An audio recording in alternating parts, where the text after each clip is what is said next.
Study hard, get good grades, go to college, you'll be fine. And when I was too insistent, he came up with a solution. On Saturday, on the weekend, when the factory was running overtime, he said, you can come.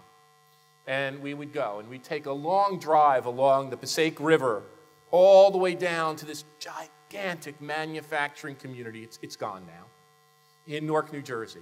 Giant brick factories filled with men, immigrants.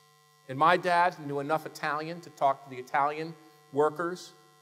There were many Puerto Rican workers there. He could manage Spanish enough to talk to them. The machine tools were run by Germans. My dad had picked up enough German. He could talk to the German machine tool people.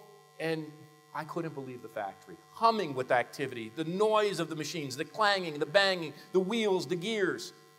And my dad would see me looking at this machinery. And I remember one day he grabbed me by the shoulder and he said, Rich, I want to tell you something. It's not the machinery that matters. It's not the technology that makes this factory great. He told me another story. He told me a story about during World War II, the Russians dismantling the machines and trying to take them back to Moscow, and my father and the other guy saying, let them have the machines. We're going to tell every interesting person we meet in Europe, come to the United States. Something I talk about in Flight of the Creative Class. It's not the machines that matter, Rich. It's not the technology. You can buy this. He said, this stuff is old and crappy, and we got it wherever we got it, in Italy and Germany and throughout Europe, and the stuff's not that good. What makes our factory great is the knowledge, the intelligence, and the creativity of the people who work here. That's the key. Right here in this city, right now.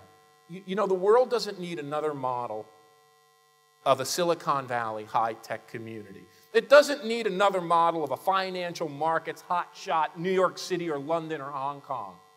It doesn't even need another model of a Shanghai now-styled manufacturing complex. The world needs models of communities that know what Toyota did in its factory, what my dad's little factory that he worked in did. It needs models of community that extend this creative economy to make it not just diverse and tolerant, but much more inclusive. Now think about that gain that we have there. If we can extend this from 30 to 40 to 50 to 60 to 70 to 80, if we can make everyone, and we can, we're already seeing it in agriculture. We're seeing it in everything from cheese to meat to fish to different wines. We're seeing whole agricultural regions transform themselves by bringing design and innovation and creativity. We're seeing it in manufacturing. Lord knows you know this in Denmark and in this part of Europe. The addition of creativity and design of manufacturing leading to a renaissance. And the place we need it most is in the service economy. In the service economy, where now the gap between people who work in the service economy and people who work in the creative economy is 3 times. From everyone who makes coffee to the people who cut your hair, that take care of your lawn and your gardening. I've challenged my mayor and my premier. Doesn't go anywhere, but in Canada, it goes somewhere. We have to bring together the service economy. We need to extend the creative age into the service economy. It's the service economy that's the big growth point for lower skill, port of entry jobs. That's the kind of job that someone today who's like my father would have. Well, I just want to give you one example of how extensive this creative economy is. And as my dad worked in a factory, and my dad's factory made eyeglasses. And to give you an example, that's a pretty mundane product, a pair of eyeglasses. But the creative economy is taking root everywhere. It's not just in high tech, it's not just in arts, it's everywhere. Well, when I was a little kid, I had to wear eyeglasses. 2 years old, I was diagnosed with having to have eyeglasses. So my dad worked in the factory, and they made eyeglasses that looked more or less like this. You know, black rimmed, horn rimmed, the kind of glasses everyone from Buddy Holly to Elvis Costello wears. They're quite fashionable again today, so I'm glad I have this pair. These glasses, again, when the dollar meant something, $8, $9, $10 back in the day. Back in the day when I was a young boy. $8, $9, $10, got your prescription filled. You didn't look particularly stylish. They were heavy. They made marks in your nose. You had your eyeglasses. I always like to bring my other glasses with me. Just be patient. I have them right here. These are made in Europe. There's an American talk show woman. You probably don't know her. She's really terrible. But her name is Sally Jesse Raphael. She wears red ones just like this. So these are my Sally Jesse Raphael. Fashion. I didn't buy these in Europe. They're made in Europe. I bought these in Pittsburgh, Pennsylvania, heavy industrial blue-collar town. The place in Pittsburgh that sold these was called the Itique. The other glasses cost $8, $9, $10. These cost hundreds and hundreds of dollars.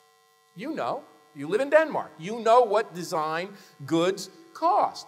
The point is, this is no longer an industrial commodity. It is a creative good. But get this.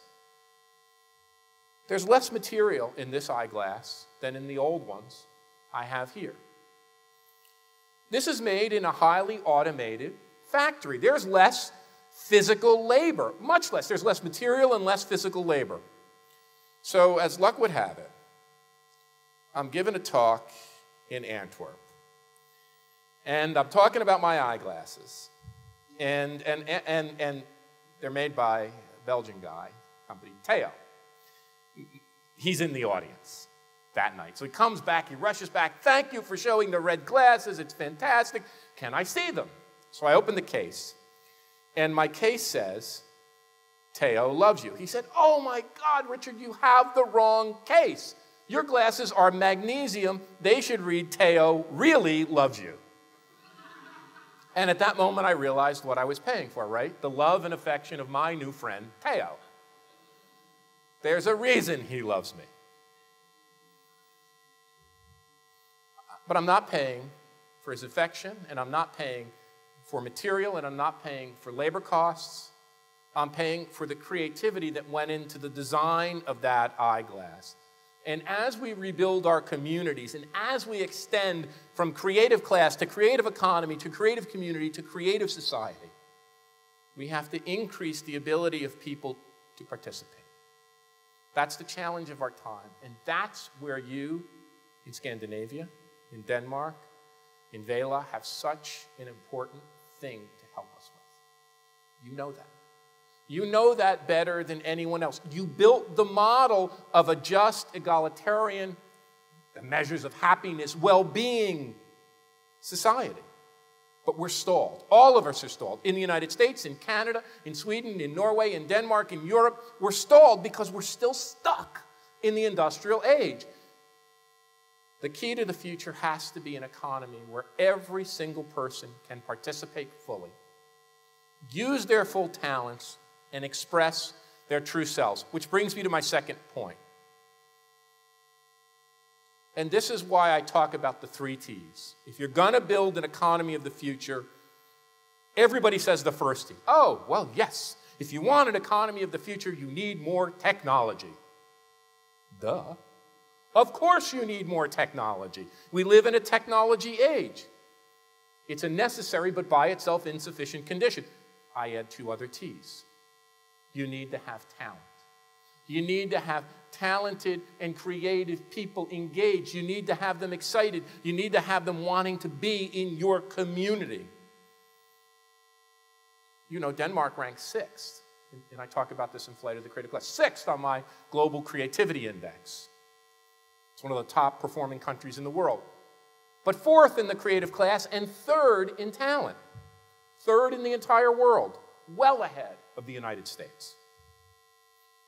And if you want to have technology and talent, and if you want to grow your economy and really allow it to fulfill its potential, you have to do the 3rd T, tolerance.